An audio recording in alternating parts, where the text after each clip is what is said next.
조갑제 TV 시청자 여러분 안녕하십니까? 2024년 9월 26일 오후 1시입니다. 우리나라 정치 사상 여당 대표가 현직 대통령과 갈등을 펼치면서 결국은 현직 대통령을 굴복시키고 그리하여 차기 대통령으로 당선된 사람이 딱 한 사람이 있습니다. 그 사람이 바로 김영삼입니다. 김영삼 당시 민자당 대표입니다. 당시 민자당은 그 전에 민정당, 신민주공화당 그리고 통일민주당이 합당을 해가지고 만들어진 거대 여당이었습니다. 그런데 이 합당할 때 조건이 내각제 개헌을 한다는 것이었습니다. 그러나 김영삼 대표는 내각제 개헌에 반대를 했습니다. 그러니까 자연히 당시 집권 세력인 노태우 대통령과 그 측근들과 대결할 수밖에 없었고 공공연한 대결을 했습니다. 당무를 거부하고. 그런데 놀랍게도 당시에 언론이 김영삼 대표 편을 들었어요. 언론을 업었을 뿐만 아니라 여론도 대통령 편이 아니었습니다. 노태우 현직 대통령이 언론과 여론으로부터 몰리니까 결국 끝에 가서는 김영삼 대표가 다른 라이벌들을 누르고 대통령 후보가 되어가지고 1992년 대통령 선거에서 200만 표 차이 이상으로 김대중 후보를 꺾고 대통령이 될 수 있었습니다. 그와 비슷한 상황이 지금 한동훈 대표와 윤석열 대통령 사이에 벌어지고 있는데 다른 점도 많죠. 그러나 기본 구도는 비슷합니다. 비슷한 것 중에 하나가 한동훈 대표가 언론과 여론의 힘을 받고 있는 듯합니다. 윤석열 대통령은 언론과 여론으로부터 몰리고 있어요. 이렇다면은 이 승부는 한동훈에게 유리하다고 볼 수 있습니다. 그러나 한동훈 대표에게 유리하다고 해가지고 그게 대통령이 되는 지름길이 된다는 보장은 없습니다. 다만 윤석열 대통령과 맞서가지고 한동훈 대표가 이루려고 하는 게 뭐냐? 그게 의료대란 해결이다. 싸워가지고 의료대란을 해결해야 된다. 그런데 윤석열 대통령이 결국 항복을 해서 한동훈 주도로 의료대란을 해결하게 되면은 한동훈 대표는 엄청난 정치적 자산을 얻게 되는 겁니다. 의료대란을 해결한 사람이라는 이 정관사 같은 게 딱 붙게 되는 거죠. 그때는 유력한 대통령 후보가 될 수 있습니다. 자, 그런 사정 속에서 지금 벌어지고 있는 것은 한동훈, 윤석열, 한동훈 두 사람의 적나라한 감정싸움으로 비춰지고 있습니다. 다만 언론이 한동훈 편입니다. 그래서 역사가 이거 되풀이되는 건 아니냐 하는 생각이 들 정도입니다. 국힘당 지도부와 대통령실 만찬 직후 윤석열 대통령과의 독대를 다시 요청했던 국민의힘 한동훈 대표는 어제 윤 대통령과 중요한 문제에 대해 허심탄회하게 논의할 필요가 있다면서 거듭 독대를 주장을 했습니다. 한 대표는 어제 국회에서 기자들과 만나 만찬의 성과는 저녁을 먹은 것이다. 소통의 과정으로 길게 봐주면 어떨까 싶다라고 했습니다. 만찬에서 중요한 현안 문제가 전혀 다루어지지 않아서 비판을 받고 있는 데 대해서 그냥 성과는 있는데 그게 밥 먹은 거라고 좀 농담조로 이야기했네요. 현안 관련 이야기가 나올 만한 자리는 아니었다고 설명했습니다. 이어서 독대 요청을 둘러싼 당정 갈등 우려에 대해서는 정치는 민생을 위해 대화하고 좋은 해답을 찾는 것이고 그 과정이다 라고 했습니다.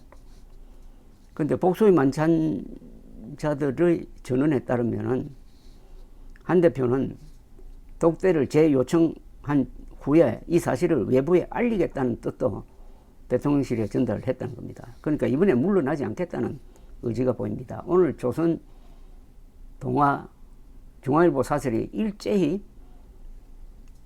이 갈등을 다루고 있는데 이 세 신문이 대체로 윤석열 대통령을 더 비판하고 있습니다.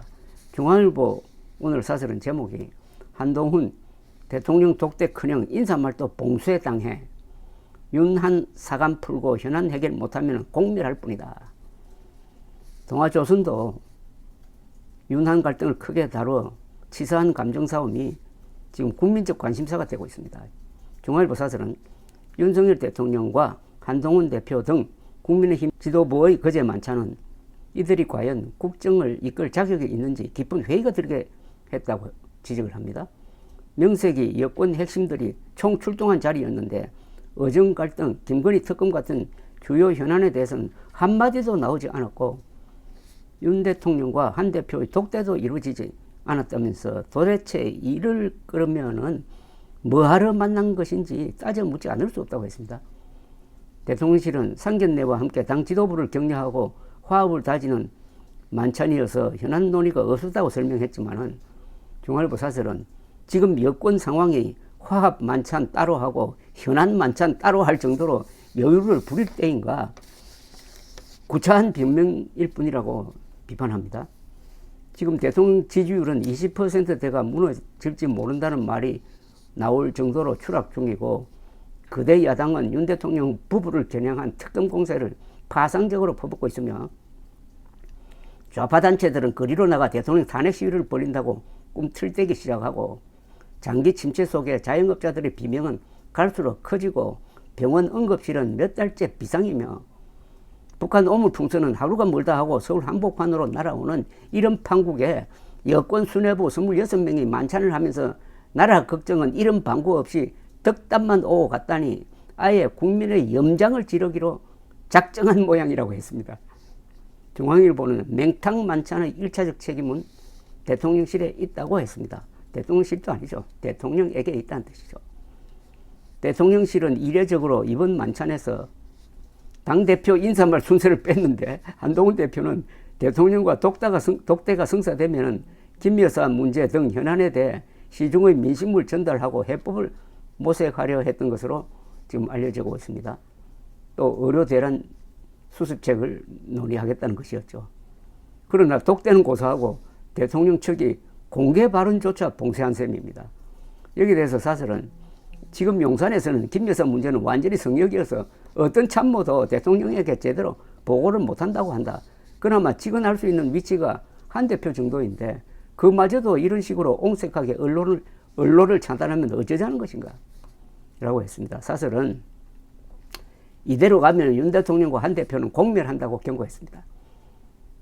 이 공멸이란 말이 자주 나오면 이거 불길합니다. 윤 대통령은 한 대표의 위상을 존중하고 한 대표는 대통령에게 진심을 보여야 한다고 주문했습니다. 조만간 두 사람이 다시 만났다는 소식이 들리기를 기대한다고 했는데 만나본들 위기 탈출책이 나올 것 같지가 않습니다. 지금 자기 무덤을 파고 있는 이는 윤석열 대통령입니다.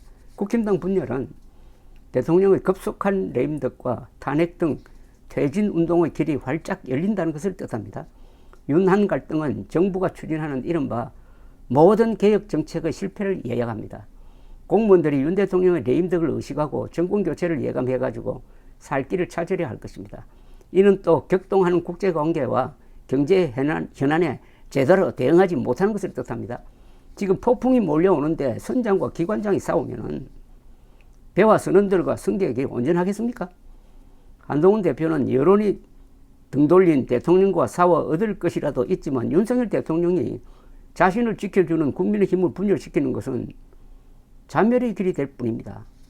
사소한 것을 둘러싼 유치한 감정 싸움이 국민적 분노와 경멸을 부르고 있습니다. 지금 마키아벨리는 지도자가 가장 피해야 할 것이 두 개가 있는데 하나는 원한을 사는 것이고 다른 하나는 경멸을 받는 것이라고 했는데 윤 대통령은 지금 두 개를 다 벌고 있습니다. 동아일보도 상세하게 이 국민의힘 갈등을 보도를 했는데 이런 아주 격렬한 표현까지 있습니다. 발췌를 몇 개 해보겠습니다. 대통령실 고위 관계자는 통화에서 한 대표가 전날 만찬 직후 윤 대통령과의 독대를 재차 요청하고 이를 언론에 알린 것과 관련해 한 대표가 면담 요청을 정 그렇게 하고 싶으면 대통령과 산책하면서 할 수도 있었다. 참으로 속 좁고 교활하다고 말했습니다. 교활하다고 했어요. 또 반면 한동훈 핵심 의원은 당정 지지율 동반 하락뿐 아니라 의정 갈등, 김여사 문제까지 모든 걸 다 독대해서 이야기해야 하는 상황 아니냐며 윤 대통령이 구중궁궐에 갇혀 있는 듯한 느낌이 드니까 민심을 전하려는 것이다 라고 반박을 했습니다. 반박했다. 장동혁 최고위원도 독대가 필요하다면 두세 번이라도 더 요청할 필요가 있다고 했다. 여긴 또 구중궁궐 이야기가 나왔습니다. 청와대가 구중궁궐이 아니라 지금 용산 대통령실이 구중궁궐이라는 겁니다. 또 이런 문장이 있습니다. 국민의힘 한동훈 대표가 면담 요청을 정말 하고 싶었다면 만찬장에서든 산책 자리에서든 대통령께 한번 만나 주십시오 라고 말했어야 한다. 대통령실 고위 관계자의 발언입니다. 그러나 국민의힘 장동혁 최고위원은 대통령과 여당 대표가 만나는 일이 007 작전처럼 미뤄져야 할 필요가 있느냐라고 했답니다. 또 이런 문장도 나옵니다. 한중진 의원은 해결해야 할 현안이 산적한데 신경전만 벌리고 있다. 부부가 싸움을 해도 아이에게 무슨 일이 있으면 합심해서 집안을 챙기는데 나라를 경영하겠다고 나선 사람들이 이게 뭐냐? 윤 대통령과 한 대표가 서로를 짐 빠지게 하면서 여권이 공멸하는 지경에 가는 것 아닌지 우려된다. 이런 이야기가 국민의힘에서 나오기 시작하면 이미 국민의힘은 이 의료 대란 등 현안 문제 해결 능력을 상실했습니다. 그리고 앞으로 국민의힘이 윤석열 충성파와 한동훈 추종파로 쫙 갈려지면은 대통령 탄핵안이 올라왔을 때 그것이 통과될 가능성이 생긴다는 거죠. 그런데 민주정치를 하는 나라에서 여당 대표가 대통령을 독대하기가 이렇게 힘든 곳은 아마 없을 겁니다. 수시로 만날 수 있어야 하는 자리인데 윤석열 대통령이 감정적으로 만남을 거부하여 속 좁은 사람 인물 스스로 만천하에 지금 자신이 폭로하고 있습니다. 자신이 폭로하는 걸 자폭이라고도 하죠. 청와대를 버리고 용산으로 무리하게 옮긴 가장 큰 이유가 구중궁궐 같은 곳에서 제왕적 권력자가 되기보다는 트인 용산으로 옮겨 소통하는 대통령이 되겠다는 취지였는데 이렇게 불통, 분열, 무능 대통령이 되고 말았습니다. 만만한 의사들을 공격해가지고 의료천국을 의료지옥으로 만들어 놓고도 문제 해결을 하지 않은 한동훈을 이렇게 구박합니다. 이런 대통령은 결국 뭡니까? 무덤 파는 거죠. 뚜벅뚜벅 파멸의 길을 걷고 있다는 느낌이 강하게 듭니다. 대통령실 이전 이준석 제거작전 의료대란의 3대 실수에 대하여 반성도 사과도 하지 않으니까 그 후유증은 이제는 중병으로 도지고 있습니다. 이 모든 것이 윤석열의 성격 때문입니다. 그래서 성격이 운명이라고 합니다. 그는 자신의 운명대로 지금 하고 있는 겁니다. 그가 실수할 때마다 박수를 쳤던 보수 세력도 지금 같이 망하고 있습니다.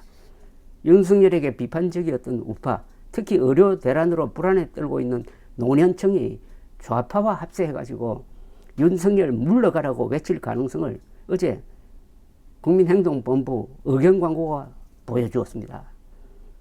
의료 대란 하기 싫으면 물러나라는 요지였습니다. 못 살겠다 갈아보자는 말도 튀어나왔습니다. 감사합니다.